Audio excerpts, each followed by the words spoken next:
of scope for improvisation, something Konkona has acquired expertise in. Big B जल्द ही एक बार फिर 1 करोड़ रुपीस के लिए कंटेस्टेंट्स पर सवालों की बौछार करते नजर आएंगे। ये सब होगा कौन बनेगा करोड़पति सीजन 4 में। लेकिन जब बिग बी इस शो का ऑफिशियल अनाउंसमेंट करने पहुंचे तो खुद घिर गए सवालों में। आज हम कर रहे हैं बिग बी से पूछे गए सवालों और उनके जवाबों का पोस्टमार्टम।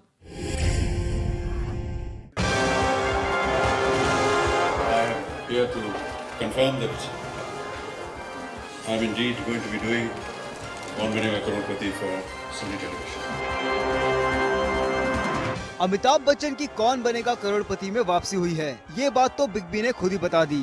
अब पीछे छूट गए हैं कई सवाल। ये भी कि केबीसी में बिग बी की वापसी की वजह से पोस्टपोन हो गया है उसी चैनल पर आने वाला सलमान खान का शो 10 का दम सीजन 2, और ये भी कि शाहरुख के होस्ट किए हुए केबीसी की कम टीआरपी की वजह से ही बिग बी को वापस सीजन 4 में लाया गया है। तो इससे पहले कि बिग बी शो में पार्टिसिपेंट से सवाल करें और हो जाए आंसर्स लॉक, बिग बी से हो जाए क्वेश्चंस का एक रैपिड फायर राउंड।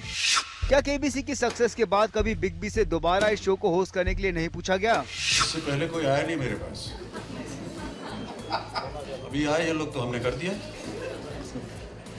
कोई उसमें ज्यादा भूमिका नहीं है, इतनी ड्रामेटिक भूमिका नहीं है कुछ। सलमान खान 10 कदम सीजन 2 को लेकर काफी एक्साइटेड थे, लेकिन सलमान के शो से पहले केबीसी क्यों आ रहा है? हमने कभी ये अनाउंस नहीं किया था कि 10 कदम सितंबर में लॉन्च होगा।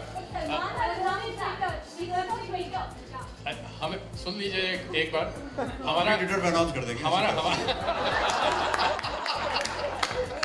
इंतजार कीजिए, रात को पढ़िएगा मेरा ब्लॉग और मेरा ट्विटर। क्या वजह है कि शाहरुख खान की होस्ट किए हुए केबीसी को उतनी सक्सेस और टीआरपी नहीं मिली जो बिग बी के होस्ट करने पर मिली? उन्होंने किया बहुत उत्तम था, वो बहुत अच्छा था। यहाँ बिग बी से पूछा गया एक और सवाल जो उनके हाथ में हमेशा रहने वाली नीलम रिंग से जुड़ा हुआ है। आखिर क्या है इस अंगूठी का राज? आप महिला हैं, मैं पुरुष हूँ, अंगूठी की बात मत कीजिए मैडम, आप इसको उतारने के लिए मत कहिएगा। किसी ने कहा पहन लीजिए तो पहन लिया है, इसमें कोई इसके खेल के साथ ताल्लुक नहीं।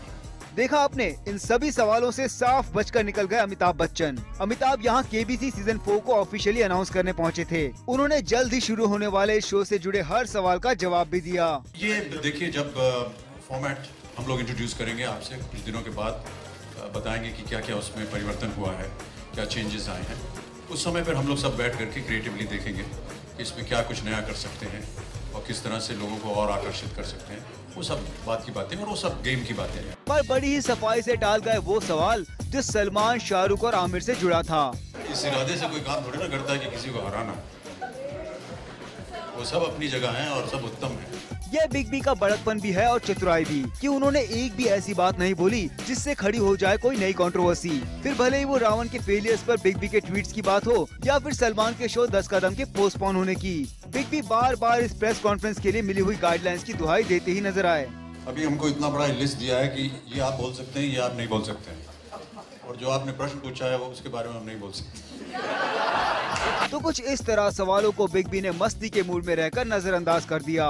पर अमिताभ का एक बार फिर केबीसी 4 को होस्ट करना टेलीविजन वर्ल्ड के लिए कितना फायदेमंद होगा, ये पूछने की जरूरत नहीं है। सदी के महानायक केबीसी के पिछले सीजन्स में टीआरपी और पॉपुलैरिटी के सारे रिकॉर्ड्स तोड़ चुके हैं। लेट्स होप इस बार भी बिग बी को होस्ट के तौर पर देखकर ऑडियंस इस शो को और भी ज्यादा एंजॉय करेगी। फॉर आरती दानी एंड आम्रपाली शर्मा, ज़ूम, मुंबई।